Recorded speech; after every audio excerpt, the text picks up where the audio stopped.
hygiene. Good afternoon. I am Denise, and I'm going to be your nurse for today. And can you tell me what your name is? It's Cassie Hill, 07-2190. Okay, good. How are you doing today? Pretty good. Good deal. I'm going to check my orders over here. The doctor has ordered for us to do a cardiac and a respiratory assessment on you. Are you okay with that? I'm good. Are you having any problems with shortness of breath? Not really. Any chest pain? Mm-mm. Okay. Anything new or different about it that we need to know about? No. Okay. So what I have done is I've asked a respiratory question, which was, do you have any shortness of breath? Which could be respiratory or cardiac. And we also asked if she had any chest pain. So that was another cardiac question. So when we do our assessments, we always want to ask a subjective question that relates to that particular body system. And there are multitude of ones you can choose or not choose. Those are just a couple of simple ones that I thought we would start off with. So I have verified the patient's name and date of birth by her verbally saying it in with her armband, and then we're just going to proceed to do her cardiac assessment. The first thing we'll usually do, patients are usually lying in bed, and what we'll do is we have them sit up. We put the bed at a 45-degree angle, and since we're sitting up, we're going to simulate, so we're going to lean her back at a 45-degree angle. And what we're going to do is we're going to be checking for jugular vein distension. Sometimes people that have heart failure, that vein on the side of their neck will really poof out pretty big there. And as you can see here, we don't see anything sticking out or like bulging. Like you can sometimes see the veins in people's neck. When they get really mad, you see that vein bulging out. That's kind of like what we're looking for. But the patient needs to be at a 45-degree angle, and you need to be on the same side that you're assessing. So you would actually look at both sides, or one or the other side. For the cardiac assessment, you can actually, we're going to start with the sounds. Remember, we're going to be looking for landmarks. You got to get in the right spot to be able to hear the right valve areas. So we're going to kind of walk through what those are. And just for purposes, I'm not going to put this in my ear, but you would put these in your ear. And remember, when you put them in your ear, you want the prongs going forward. So you don't want them turned around the other way. So I'm putting them in my ear. I'm technically just going to leave them here. And then we're going to look for landmarks. And Miss Hill's a really great demonstration because you can see her clavicle bone really good there. So if you start there, and then we're going to go right below it. That's one. I'm going below the clavicle, which would be the first intercostal space, the first space in between the ribs. So I'm going to go 1, and then I'm going to find that rib and go over to 2. So I'm in the second intercostal space on the right side, and that's where I'm going to put my stethoscope first. And if you'll see, I'm not exactly midline. I'm to the right of the sternal border just a little bit. So I'm in the second intercostal space on the right side, and I'm listening to the aortic area. So I would listen there. And we're listening for the rate. We're looking to not like what's the heart rate, like just like we're checking pulse. And we're also seeing if it's regular. Does it come every bum bum bum bum, or is there a bum bum bum bum bum bum bum bum bum bum bum? That would be irregular. So you're making sure it's coming in a regular interval. So we've listed there. That's the aortic area, second intercostal space.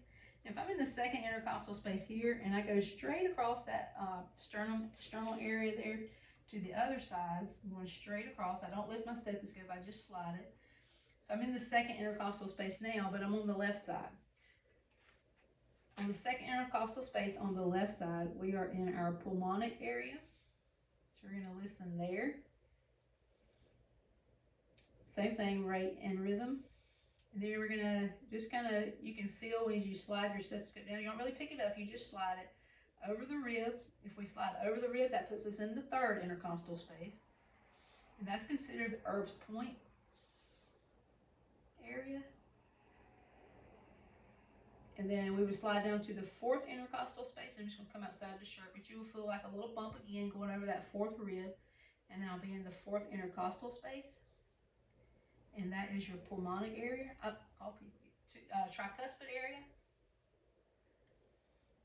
And then we were coming down to the fifth intercostal space, but instead of staying at the just left of the sternal border, you actually rotate to the mid-clavicular line. So this is the clavicle, and it ends there. So if I follow it all the way, let's follow it. Okay, right there. I'm gonna find the midway point, and then I'm gonna come down. If you now slide right over, if you think about how the ribs run, remember how they kind of run at a little bit of an angle? So I'm just gonna kind of follow that angle of the rib right there.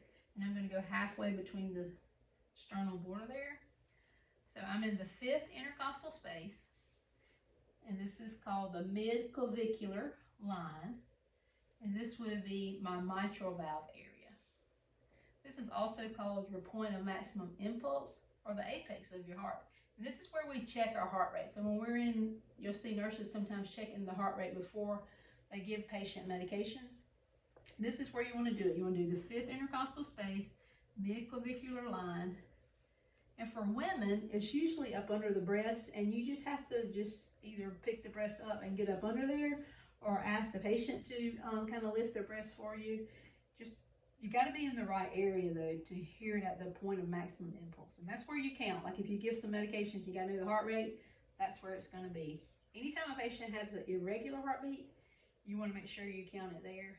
And also you want to make sure you have to count this one for the full minute. It can't be 30 times 2 or anything. You have to count for the full minute. So we go through all those steps, and I'm going to give you a little mnemonic to hopefully help you remember what very areas I was in. So I told you the spaces, I meant where to put it at, but I'm just going to give you a mnemonic now. So the 2nd intercostal space here would be all for the aortic, people for pulmonic, eat for Erb's point. One more would be tricuspid, which is 2. And then the mitral will be M, so it's all people eat too much. Y'all agree? Y'all eat too much? All right. That's why we got heart problems, because we all people eat too much. So that's how we're checking the heart. Remember, all people eat too much is for the heart, not for the lungs. Remember, when you eat too much, it causes heart problems. All people eat too much. So we've listened there, and I've listened with the diaphragm on my stethoscope. The diaphragm's the big fat part, okay? Other stethoscopes, mine's a little different, so I'm going to show you with this one. So this will be your diaphragm, and we're going to listen with that one. And if you hold this still and just turn that whole thing, it will turn, and you'll feel it kind of click in, and you'll be able to hear from this side now. And this is considered the bell of your stethoscope. The bell of your stethoscope is where you can hear like low-pitched sounds like murmurs. So if we think that a patient has a murmur, or if we're assessing the patient for murmurs, we're going to use the bell. And you're going to do the exact same thing. Flip your stethoscope over to the bell side, and we're going to walk through the same thing. I've already told you what the valve areas are. All people eat too much. Aortic, pulmonic, Erb's point, tricuspid, and mitral valve. Erb's point is just the halfway point between the heart, but it's just a good landmark to get used to finding. And it's another place that we sometimes listen for mitral valve problems. But just remember that's Erb point that gets you halfway over the heart there. So that is how we would do it. And then, like I said, you just turn it over to the back side and do the same thing. And during checkoffs, we're going to say, what valve area are you listening for? And which side of the stethoscope would you use for a murmur? Or which side would you use just to listen to the heart rate? So make sure that you know why you would use either side of the stethoscope. So while I'm doing that, I'm also noticing like I don't see any rise or actually see the heart beating itself. Sometimes you can actually see the patient's heart beating if we're looking under the gown. And in a hospital setting, most of the time you do want to have the gown pulled up or down so you can actually look. So you would be actually observing the patient as well, looking for the actual where you can see the heart beating. So next thing we're going to do is we're looking for the color. We're doing cardiac assessment. If the heart's not beating well, or that means they're not pumping out oxygen to the body like they're supposed to, so that can cause like some blue lips or some discoloration to the skin. So I'm looking for a skin color, or color of her lips. The next thing we would do is listen or feel of her skin, see if it's warm, and also check for edema. We're going to go ahead and do edema. And when you do it, checking for edema, you want to check both hands, and then you want to check both feet. You want to do both feet. And you want to always check starting most distally. So I'm just kind of like feeling her hands, and then I'm going to check her hand. And if there's anything there, I'm going to go to her wrist, and then up her forearm. However high I feel edema. So if she had edema, I would keep going. I had a patient in the hospital not too long ago that he was a liver failure patient, and I actually had edema all the way up. So like everywhere I went, there was edema all the way up to his chest. So you keep going however far up there is edema. So I would do that side, and then I would go over and do the exact same thing on the other side. And while I'm here playing with her hands, we're going to see how well her heart's pumping blood all the way down to her fingers. And so what I'm going to do is I'm going to press on that nail bed and let go. And it turns pale when you press it, and then when you let go, it comes back a pretty pink color. And that should happen within 3 seconds. If it doesn't come back within 3 seconds, that's an indication that the patient's not pumping out blood all the way to the extremity. A poor perfusion thing might be going on, or some shortness of maybe a lung problem related to that. I think we're going to do is we're going to go down to the lower extremity now. And we're still just checking for edema. We'll just take a shift. And we're going to do the same thing. Always start most distal. And we're going to work our way up. And you kind of want to like squeeze the patient to death, but you want to put some pretty good pressure on there. And I like to put it over something that I can push against, so that works really well if you push against the shin. So here's what we're going to do. I'm just going to push, and I'm going to let go. And what I'm looking for is some type of indention right here. And if I have an indention, then that would mean the patient is having some swelling, or we like to refer to it more medically as edema. And a lot of times if you push on and don't see it, if you just kind of rub your hand across it, you can feel it better than you can see it if it were very, very mild. While I'm down here, I'm going to go ahead and talk about pulse on our foot. So patients hopefully have a heartbeat all the way down here, okay? And how we know that the patient's pumping blood all the way down here is we find the foot, the pulse on top of the foot, and this is called the Dorsalis Pedis. And if you go right between the big toe and the little toe and just kind of slide up in those tendons there and get to the top of the foot. And I like to get to the side. Everybody has their own little method, and you can actually find that pulse. When you grade pulses, you want to grade them. So you want, like, if you can't find it at all, you would have to get a Doppler. And then if you can't find it with the Doppler, you can say that the pulse is absent or zero. And just because that were zero would not necessarily mean the patient's dead. It just may mean that they may not have blood flow to the foot. If you can barely feel it, like it's really, really weak, you would grade it like a 1. And if it just feels like, it's not like really, really weak, but it's not like boom, boom, boom, boom, boom, then it would be a 2, which is what we consider normal. And then 3 would mean that you feel it like really, really, really strong, which is bounding. But we usually grade them 1, 0, 1, 2, or 3. So that is the Dorsalis Pedis. And remember, this is the part of your foot that you pedal with. So remember that your pedal or Dorsalis pedal pulse is on top of your foot, because that's where you pedal with. Now, don't go on the outside. We're going on the inside, okay? So big toe, just like with the thumb, the big finger, the big toe. We're going to find this ankle bone, and we'll just kind of slip in. And most people have like a little pocket almost right there. So you just slip your hand down by the side of that little pocket, and you just press lightly. And this is where you would locate your posterior tibial pulse, and you would grade it as well. And then we would go to the other foot and we would do the same thing. We would check for edema and we would check for pulses. It's always very important to compare pulses. So if this pulse was like bounding and this pulse is weak, that's pretty significant. Where if this one was 1+ and this one was 1+, that's not near as a significant finding as if one were 1 and one thing's the other. So make sure you always compare pulses. And you have to do both sides, and you have to document. The right was this and the left was that, or they were both the same bilaterally in what they were.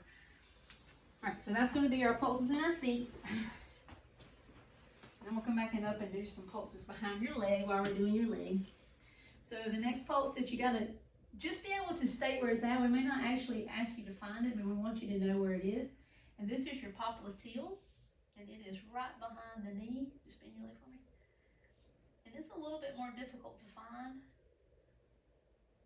But if they didn't have a pulse down there, we would want to move up to see where they did have a pulse. And it's right behind the knee in the gap there. And it works usually better if the leg's not real tight, because if you get your leg real straight, that muscle, it gets really firm. You can't feel it as well. So that's popliteal. The next pulse we would do would be the femoral. And that is in the crease right here. So you would find the patient's crease. And you go right in the, pretty much in the middle there, a little bit more medial, and you would find the femoral pulse. And we're not going to ask you to check off on that either, but we will ask you to tell me where it's at. The next one we can find, which Ms. Hill has already demonstrated with vital signs, is our radial pulse. And then we would come up. If you find this, we talked about this one too a little bit with your blood pressure. This is your brachial pulse. How I like to find that one is I have the patient kind of bend and straighten their arm a little bit, and you can feel that big tendon that runs in there. And then after I find that, I go just a little bit more medial. So find the big tendon if you can, and then go inside just a little bit, which is medial, and that's your brachial. And I've never actually found this one in the hospital setting or in my nursing career, but we want you to know the axillary is under the arm. You can attempt to find it, just know where it's at. So I'm just being honest and sincere with you guys there. The next pulse is, I saved this one for last because we're not going to ask you to do this one. You very rarely would do this one as a nurse in the hospital unless you're a specialty area. And that's the carotid pulse. And they are located here and here. Never, ever, ever do both at the same time. If you occlude blood to the head, it doesn't take very long for you to pass out. So never, ever, ever do bilateral carotid pulses at the same time. And you would just simply press, find it. And we've done that. We've all checked our heart rate right there. So it's right on the side of the neck. And then you would go to the other side and compare. But never, ever, ever, ever do them on at the same time. Because they will pass out on you, or potentially pass out on you. And we're not going to ask you to do that either, but just make sure you know where those are. Anything else on cardiac? Remember on JVD, they need to be at a 45-degree angle, and you want to have them turn their head away, and you're looking for like a bulging thing sticking up there. Good?